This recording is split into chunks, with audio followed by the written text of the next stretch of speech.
What's going on, everybody? My name is Brenden and I'm the host here at BigBearB Photography, and we're back with a slightly different setup today, testing out a new webcam and microphone here, seeing if we like that setup. The fiance and I are going to start doing some gaming, some streaming as well, so if you guys are interested in that kind of content, make sure you stay tuned to the end. I'll give you a little bit of some info there, but today, as you can see here, we're going to be doing some landscape photography photo editing. So the first one that we're going to start off with is this nice forest shot. These are from the previous video when we went out into the forest, captured some photos, and I know in that video I talked about wanting to capture some black and white photography.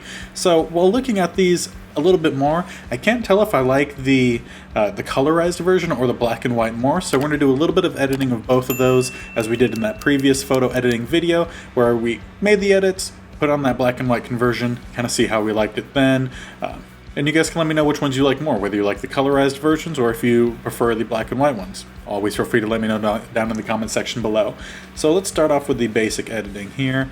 You know me, I always like to add some contrast to the photo, but we're not going to go too heavy on that off the get-go. Might lower some of those highlights just a little bit. Don't want them blowing out anything. I'm actually going to raise the shadows just a little bit here. Play with the whites as well. Actually, I think I'll drag those down a little bit as well. Now I'll lower the pure blacks, but the shadows I wanted to bring up to help balance out the photo just a little bit more. We'll go a little bit more into that with the advanced contrast sliders here. Just probably slide that a little bit down to the right there, go into the mid-tones.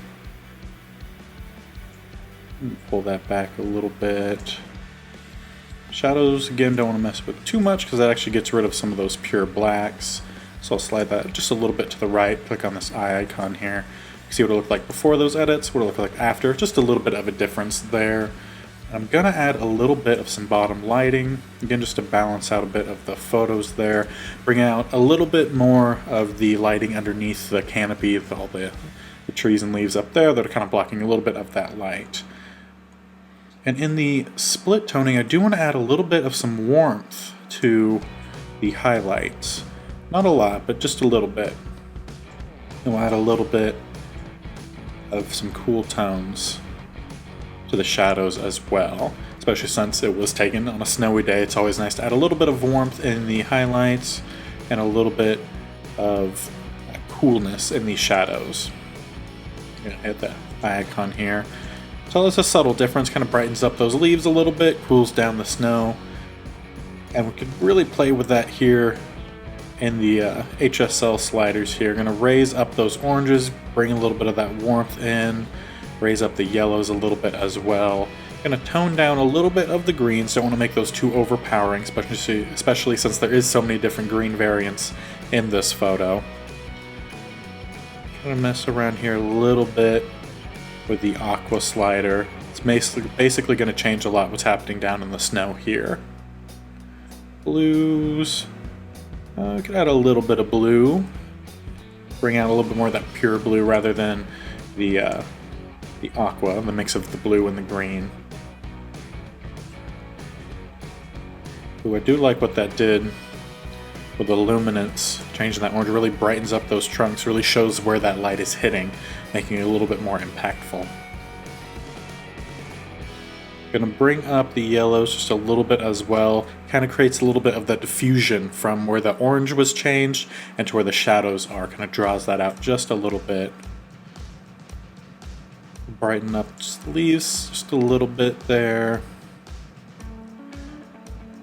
Don't want to brighten up that snow too much. Kind of gets rid of a little bit of that contrast that we worked for. So just bump it up just a little bit. Not a whole lot here. I'm curious. Yeah, we don't need any of that polarizer there. It's a bit too much. Maybe see here what would happen if we add in a bit of a vignette around the edge.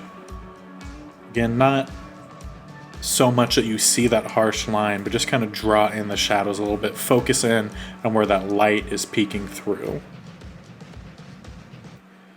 We will add a little bit of structure. Always good to add just a little bit of structure and sharpening, especially for when you're posting to social media like Instagram, where it compresses the photo a lot. So this is what the base photo looks like without that black and white conversion. So hit the icon up here. This is what the original base photo looks like. And then we applied that exposure blend with that second layer, and then made the edits, and this is what it looks like after. So you could tell here we really drew out that sun that's coming through, and now we want to add the black and white conversion. And this is what it sets it to automatically without us changing anything. So again, this is what it looks like with that black and white conversion. This is what it looks like in the colorized version. And again, it's hard for me to tell which one I like more, but we will make a little bit of some adjustments here to the colorized version. Not the colorized version, I'm sorry, the black and white conversion. Bring in a little bit there. Those whites, just a little bit more of a pure white. Black's a little bit more of some pure black. And clarity isn't doing a whole lot here. So I'll just raise that up just a little bit. So this is what the black and white version looks like. It's really makes it look like an old-timey photo, which is always fun with the black and white conversions. But again, I can't tell which one I like more. They each have their nice, unique sense to them. Both kind of show the same effect with the sun kind of filing right through the break in the trees here, lighting up the base of the trees. You don't see as much of the variance in leaf in the colorized version, how you have some that really show where the sun's coming through, some not so much. So again, not too sure which one I like more here. Always feel free to let me know down in the comment section below which one you guys like. I'll also probably post these both on my Instagram account with a poll on it, letting you guys vote which one you guys like more. So always be sure to check out the Instagram. I always have that link down in the description box below. Yeah, so this was that first photo that we had taken while out on that trip. I think I'm leaning towards the colorized version, just personally. But let's jump over to the last photo. As you can tell, I took a whole bunch while we were out. And I was kind of going back and forth between these two. They actually, if I show here, they're the same information. So I took them the same way, just the lighting changed a little bit during that scene. But I think this one, there was a little bit more powerful of a light, so it ended up overexposing some of the highlights just a little bit. Even though the rest of the scene was very much in a correct exposure, just every now and then you have certain spots that are a little bit brighter than others. As you can tell here, like here's brighter, then here's a little bit brighter, and right on the outside. Just certain spots, especially where the sun's hitting and where you have the snow on the leaves that are going to reflect that light. It's going to change that up just a little bit here. But with this photo, what the main purpose was to capture this I don't know if it would be a kid or a teenager version of these trees. It's much smaller than the rest, rather low down. So I wanted to capture that with that light hitting just that, because as you could tell, there's not much light hitting the trees around it. A little bit of the trunk of the tree right behind, but really it's mainly just this guy that's kind of lighting up. So we're going to walk through the same process as we did with that previous photo, where we're going to do the editing changes, alterations for the colored version, and then we're going to put on that black and white conversion, see which one we like more again. So let's start playing around here with that contrast. Again, this one I'll probably be a little bit more of a contrast, just because I really want the snow covered. I don't know if they're needles. I still need to learn my tree lingo here, but I really want to highlight just the parts where the sun are hitting and kind of let the rest kind of fall out of the photo. Just gonna make some adjustments here. Honestly, the highlight isn't changing a whole lot. You can lower the shadows a little bit as well to get more of that look that we were looking for. I'm also going to lower the whites a little bit just to help balance out some of those highlights a little bit. Don't want to lower the black too much. Going to make the photo look kind of grungy a little bit. Mess with the contrast here and the advanced contrast sliders. Again, I'm going to have that go probably a little bit more to the right. Bring in those mid-tones, help create the balance there. I do like sliding this back a little bit here because it brings a little bit of attention to this foreground, which is kind of framing part of that tree. Oh, there goes the dog in the background. Come here, Trixie. Bellatrix. Hey, Owen, come here. Come here.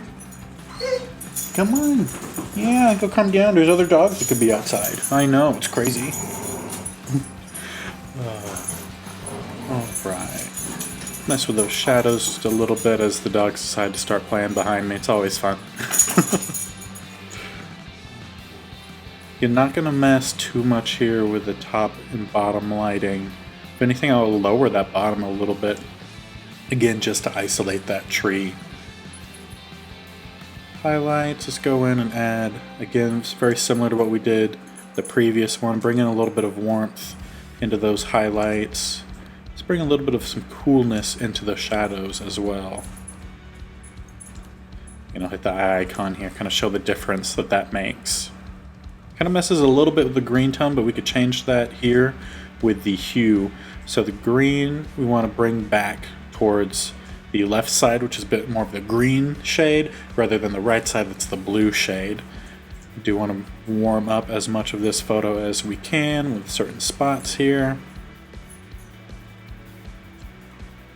I think that looks nice. That kind of gives us more of the look we're looking for there. I do want to maybe take down the green just a little bit. Call that good right there. I'll raise the foliage enhancer just a little bit. As you can tell, clicking that on and off just kind of richens that color just a little bit. Now we don't need the vignette because it already has more of that natural vignette here. So if anything, go in, add a little bit of that structure.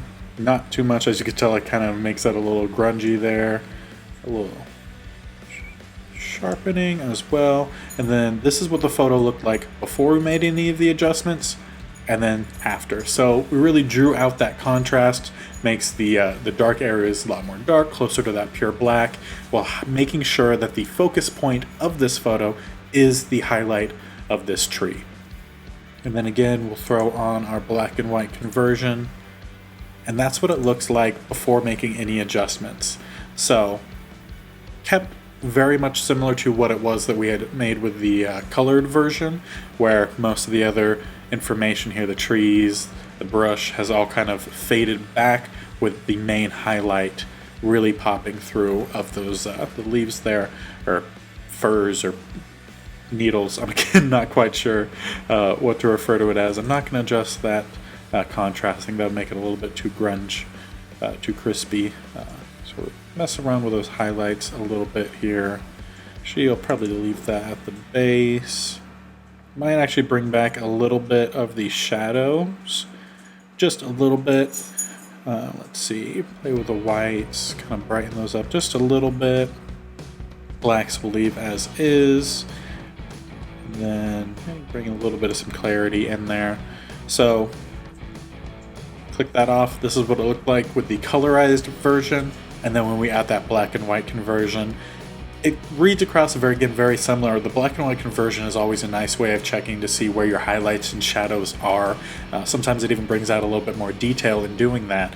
In this instance, I do think I like the colored version more, but you guys are always free. Let me know down in the comment section below which one you guys like more. Do you like this colored version, or do you like the black and white version? So yeah, those are the photos that we had taken when we were out on this trip.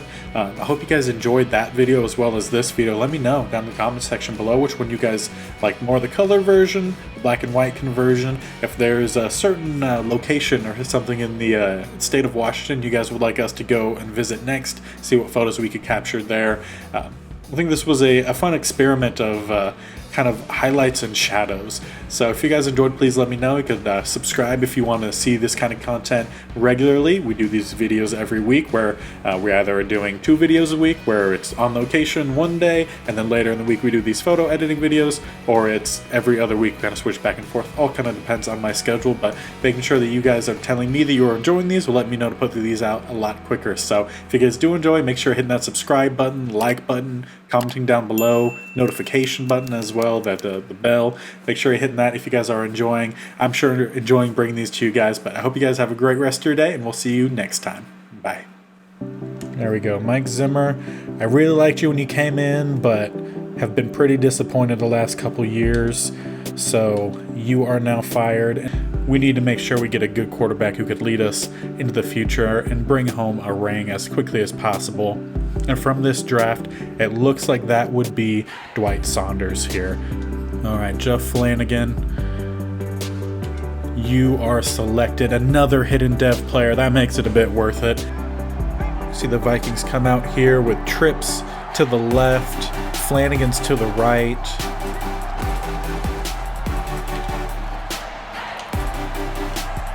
Oh, Osborne!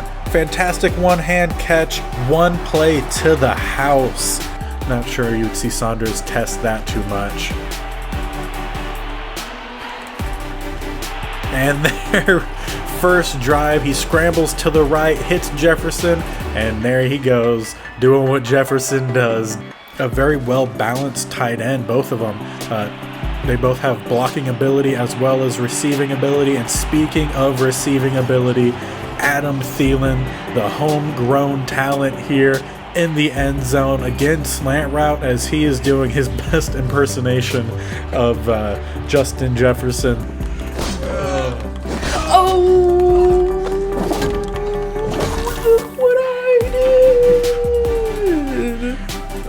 Hack number 1, Assassin's Creed Valhalla. Spam every button. Where is the rest of our people? They're like, she's got it. She's. Oh, there goes another hand. Oh no, he moves. He's moving so slowly. Oh, you'd be a horrible archer. Sorry, guys, it keeps moving. I don't know. There you go. Good job, friend. Oh. I think I might have helped. You got the butt. Yep. There it is. First death. Just. A bunch of people. Oh, I hate it. I don't like it. Put it out of its misery. Wait, it's what? Oh, I don't like it. Skin the thing. Get off. Then get off the horse. Get off the horse. Stop spinning in circles and jump off the horse. Oh, that is so scary. What do you mean it's so sad? You shot him. You said, hey, look, one with antlers in the leg. Oh no, it's dying in the butt. That's so sad. Hold on. She killed it, now she's crying.